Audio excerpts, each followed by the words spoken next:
First and foremost, it just revealed the kind of character that we have. The toughness, the relentless spirit, the flexibility. Welcome back to the Clark Update.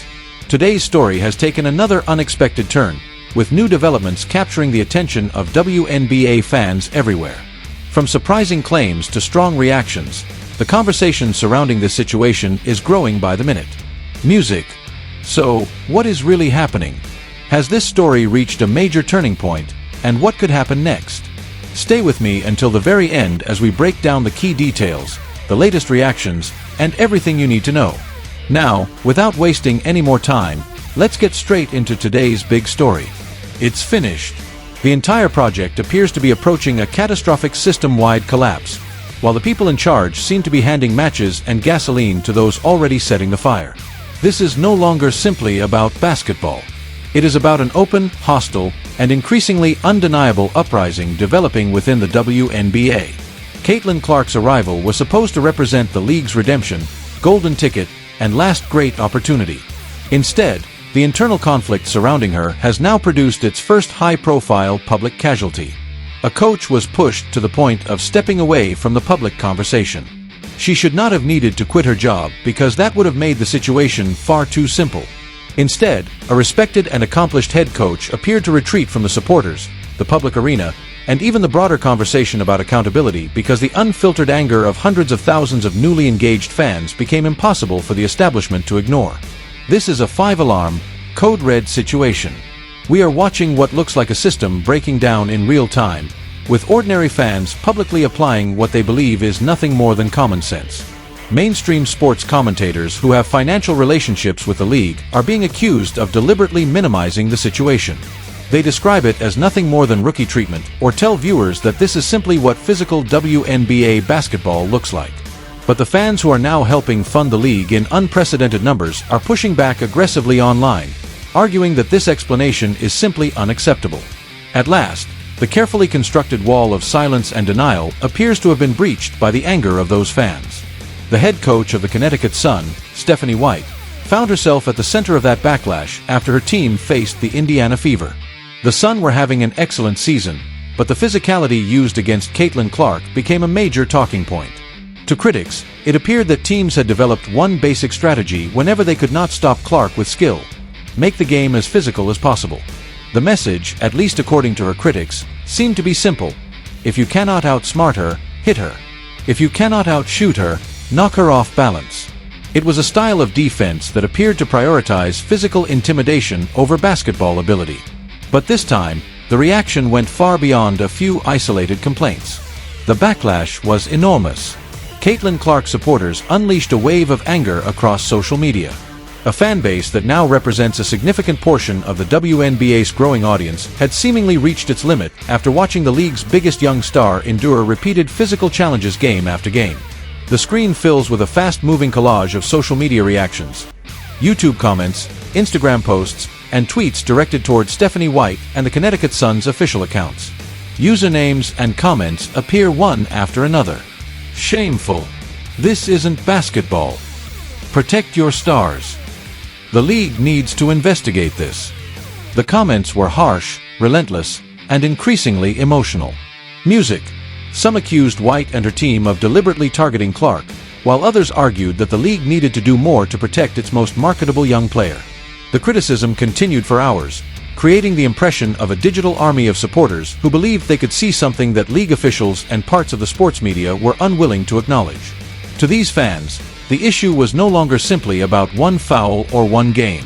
They believed it represented a broader pattern of physical and psychological pressure being placed on Clark.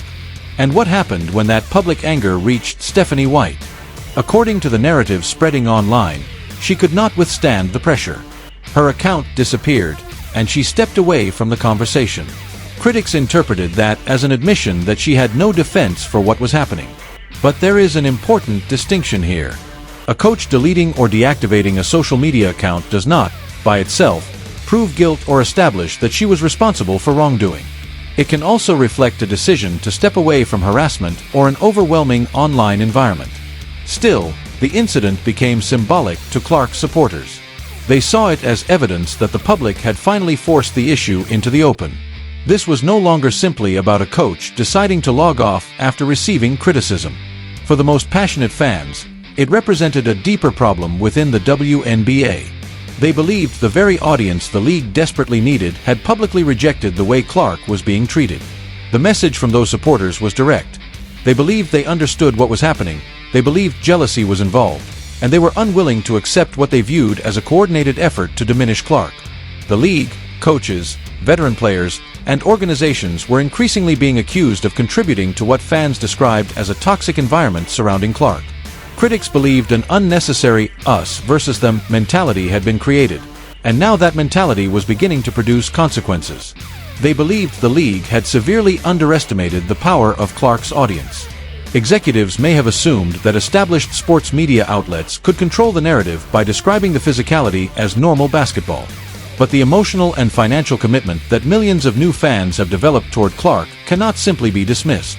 This is no longer only a basketball debate. It has become a much broader cultural argument about how a sports league treats a transcendent young star.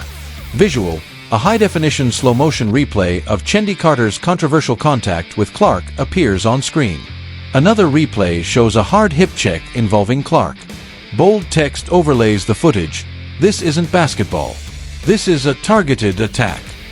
Let's be clear though, labeling every physical play as part of a deliberate campaign requires evidence. Basketball is an intensely physical sport, and not every hard foul is proof of a coordinated effort to injure someone.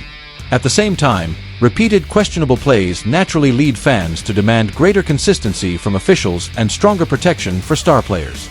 Critics argue that Clark is repeatedly being grabbed, bumped, held, and hit away from the ball. They point to individual clips and ask why certain plays are not punished more severely. And what about the referees? Some fans believe officials are either missing too many incidents, failing to enforce the rules consistently, or allowing the physicality to become excessive. Others argue that officiating in a fast-paced professional sport is difficult and that mistakes do not automatically prove corruption or a league-wide conspiracy. Stephanie White became one of the people caught in the middle of that debate. Her critics argued that her defensive strategy reflected a broader philosophy of physically wearing Clark down. When the criticism intensified, her withdrawal from social media became another major talking point. To her harshest critics, that looked like an admission. But again, stepping away from social media is not proof of guilt. It can simply mean someone has decided that the online environment has become unhealthy. What is undeniable is that the controversy has exposed a major divide between the league and a portion of its newest and most passionate audience. And that divide could have financial consequences. Visual, a powerful split screen shows a packed Indiana Fever Arena on one side and archival footage of a sparsely attended WNBA game on the other. It is important to remember how dramatically the league's public profile has changed. For years, the WNBA struggled to attract the level of mainstream attention enjoyed by the NBA and other major professional sports leagues. Then Caitlin Clark arrived. Almost immediately, she became a major economic and cultural force. Ticket demand increased dramatically in many markets. Television audiences reached levels the league had rarely experienced. Her jersey sales became a major story. She brought new viewers, new sponsors, new media attention, and millions of casual sports fans who previously had little connection to women's basketball. Her impact has been enormous. A rational business would naturally want to protect an asset capable of generating that much attention.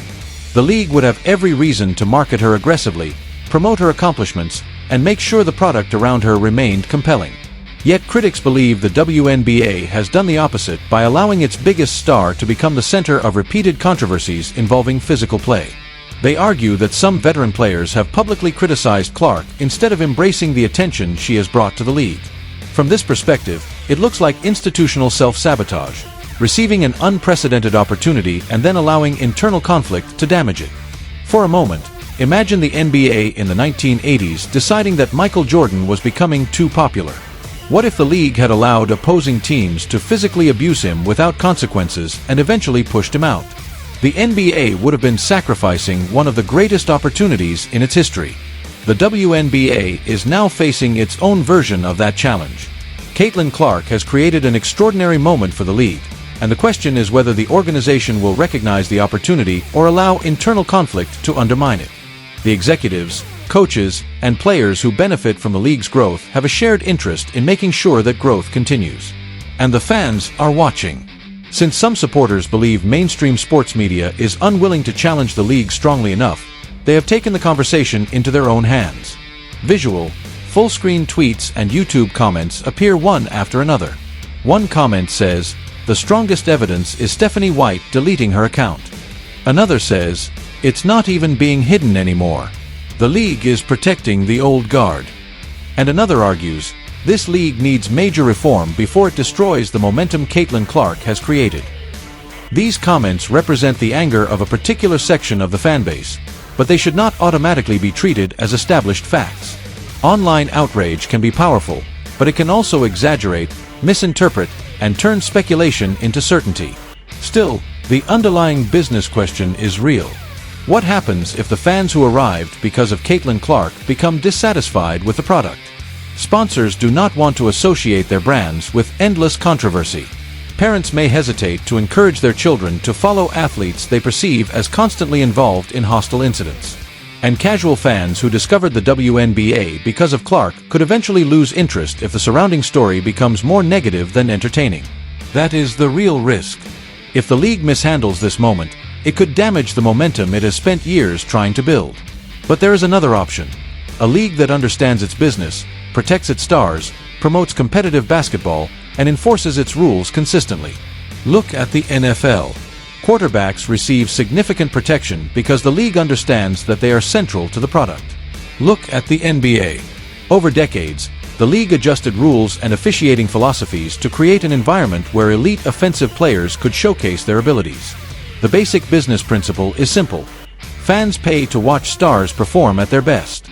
The WNBA now has an opportunity to apply that same principle while maintaining the physical competitiveness that makes basketball exciting. The Stephanie White controversy may ultimately prove to be less important than the larger question it has exposed. Can the WNBA manage the enormous growth surrounding Caitlin Clark without allowing the surrounding conflict to consume the product? The league cannot simply pretend that these complaints do not exist. Fans are watching games closely. They are saving clips, posting replays, comparing calls, and discussing every controversial moment online. The evidence fans point to is everywhere, but the interpretation of that evidence remains heavily disputed. That is why meaningful reform should focus on consistency rather than conspiracy. If a play violates the rules, punish it. If a player commits a dangerous foul, impose an appropriate penalty. If officiating standards need clarification, communicate those standards publicly. And if coaches or players cross the line, hold them accountable regardless of who they are. The future of the league should not depend on protecting one player at the expense of everyone else. It should depend on creating a fair environment where Caitlin Clark and every other WNBA star can compete without unnecessary danger. Music. So now I want to hear directly from you. When you watch these games, what do you see? Do you see tough, physical defense that is simply part of professional basketball? Or do you believe some of the contact has crossed the line into unnecessary intimidation? And what do you make of a coach stepping away from social media after facing intense public criticism? Is that simply a reasonable response to online harassment, or does it tell you something more about the situation? The debate is clearly not going away. The WNBA has entered a pivotal moment, and Caitlin Clark sits at the center of it. Her arrival has brought unprecedented attention to the league, but that attention comes with enormous responsibility. The league has a choice. It can allow controversy, resentment, and inconsistent enforcement to dominate the conversation, or it can use this moment to build a stronger and more professional product for everyone. So let me know in the comments. Do you believe the WNBA is protecting the future of its sport, or is it failing to recognize the opportunity Caitlin Clark has created? The world is watching, and what happens next could shape the future of the league.